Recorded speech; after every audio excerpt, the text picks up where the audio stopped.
আসসালামু আলাইকুম ওয়া রাহমাতুল্লাহি ওয়া বারাকাতুহু।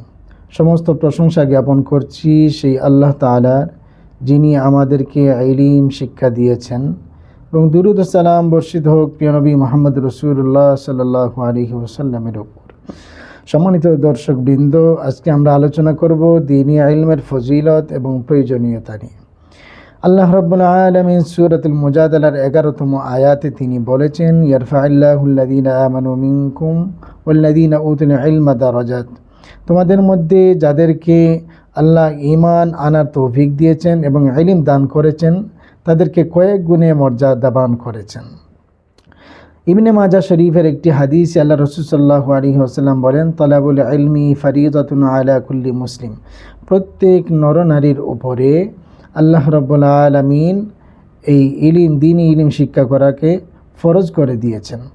অর্থাৎ যেই সমস্ত বিষয় জানা মা লা বুদ্দা মিনহু, অর্থাৎ যেগুলো জানা একবারে অপরিহার্য, এই বিষয়গুলোকে জানা আল্লাহ ফরজ করে দিয়েছেন। যেমন হালাল হারাম, আকীদা, নামাজ, রোজা, হজ, যাকাত ইত্যাদি সম্পর্কে এগুলা জানা প্রত্যেক মুসলমানের উপরে ফরজ।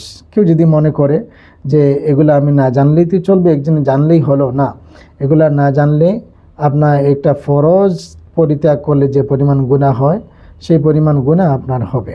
এজন্যে হালাল হারাম সম্পর্কে জানা এবং নামাজ রোজা সম্পর্কে জানা, ওযু জানা, এগুলো হলো প্রত্যেক মুসলমানের উপরে ফরজ।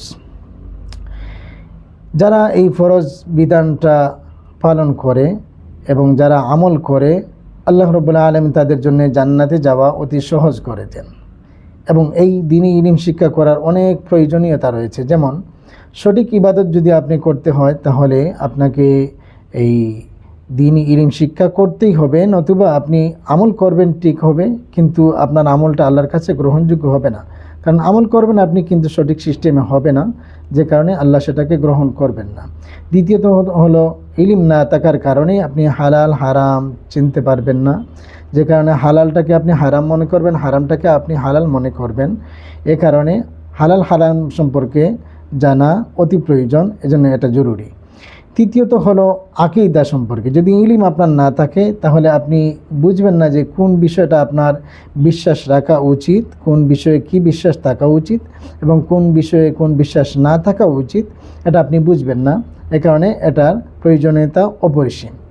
চতুর্থত হলো চরিত্র গঠনে, যেমন এই সামাজিকতা বা এই আমানতদারিতা ইত্যাদি সম্পর্কে আপনার যদি না জানা থাকে যে ইসলামের দৃষ্টিকোণ কোন দিকে, ইসলামের দৃষ্টিকোণ কী, এ ব্যাপারে যদি আপনার না জানা থাকে, তাহলে আপনি এই সঠিক চরিত্রবান হতে পারবেন না, ইসলামী মাইন্ডের আপনি হতে পারবেন না।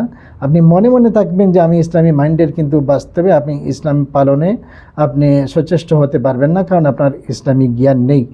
পঞ্চমত হলো সমাজ সংস্কার। সমাজ সংস্কার করতে হলে আপনাকে ইসলামী জ্ঞান আপনাকে থাকতেই হবে। ইসলামী জ্ঞান যদি আপনার না থাকে, তাহলে আপনাকে সমাজ সংস্কার করা সম্ভব হবে না। আপনি যদি সমাজ সংস্কার করতে চান, তাহলে ইসলামী জ্ঞান আপনার জন্য অতি জরুরি।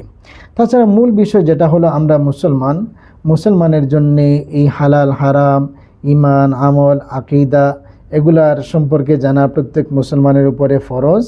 যদি এগুলো আমরা না জানি, তাহলে আমরা এই ইসলামের উপরে চলা আমাদের জন্যে কষ্টকর হয়ে যাবে। আমরা যদি আমাদের এই সঠিক সিস্টেম জানা না থাকে, কিন্তু আমরা নামাজ পড়ি, রোজা রাখি, কিন্তু আল্লাহর বিধান মতো না হয়, তাহলে আল্লাহর কাছে এগুলা গ্রহণযোগ্য হবে না। যে কারণে আমরা কষ্ট করে আমল করব, কিন্তু আল্লাহর কাছে গ্রহণযোগ্য হবে না, আমাদের কষ্টটা একবারে বিফলে যাবে। এজন্য প্রিয় ভাইয়েরা, আমরা নিজে দ্বীনি ইলম শিক্ষা করি।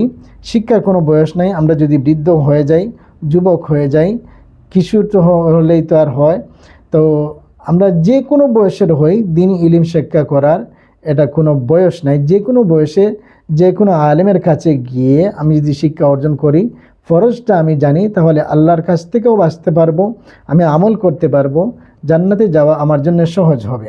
তাছাড়া আমাদের দায়িত্ব হলো আমাদের ছোটো ভাই বোন যারা আছে বা ছেলে মেয়ে যারা আছে, তাদেরকে দ্বীনি ইলম শিক্ষা দেয়া, এটা হলো আমাদের জন্য একান্ত কর্তব্য। আমরা যদি তাদেরকে শিক্ষা না দেই, তাহলে কাল কিয়ামতের দিবসে আল্লাহ রাব্বুল আলামিনের সম্মুখে তারা আপনার ব্যাপারে তারা বলবে, আল্লাহ দেখো, তারা তো আমার অভিভাবক ছিল, আমাকে তো দ্বীনি ইলম শিক্ষা দেয় নাই, যে কারণে আজ আমি দ্বীনি ইলম থেকে বঞ্চিত ছিলাম। আর দ্বীনি ইলম থেকে বঞ্চিত থাকার কারণে আমি ইসলাম সম্পর্কে বুঝি নাই, ইমান, আমল, নামাজ, রোজা কেমনে কি কোনো কিছু আমি বুঝি নাই, যে কারণে আমি এগুলা করি নাই। আল্লাহ, আমি কোনো কিছু জানি না, আমার অভিভাবকদেরকে আপনি জিজ্ঞাসা করুন। তখন কিন্তু একবারে কম হলেও আল্লাহ রাব্বুল আলামিন আপনাকে জিজ্ঞাসা করবেন, কেন আপনার সন্তানকে আপনি দ্বীনি ইলম শিক্ষা দিলেন না। এ কারণে আমি বলছি, আমরা এই কওমি লাইনে পড়ি বা জেনারেল লাইনে পড়ি, যে কোনো লাইনে, যে কোনো বিভাগে, আমরা যে কোনো স্তরে, যে কোনো শিক্ষায় শিক্ষিত আমরা হই না কেন, পাশাপাশি যেন আমাদের দ্বীনি ইলম শিক্ষা থাকে। দ্বীনি ইলমের মধ্যে যেগুলো আমাদের জন্য অপরিহার্য, যেগুলো ফরজ, এগুলো আমাদের প্রত্যেকের জন্য জানা জরুরি, এবং আমাদের সন্তানাদিদের জন্যও শিক্ষা দেওয়া আমাদের জন্য অতি জরুরি। এই বিষয়টা যেন আমরা সবাই বুঝতে পারি এবং অপরদেরকে বুঝাইতে পারি। আল্লাহ রাব্বুল আলামিন আমাদের প্রত্যেককে তৌফিক দান করুন। আমিন। ওয়া আখিরু দাওয়ানা আলহামদুলিল্লাহি রাব্বিল আলামিন।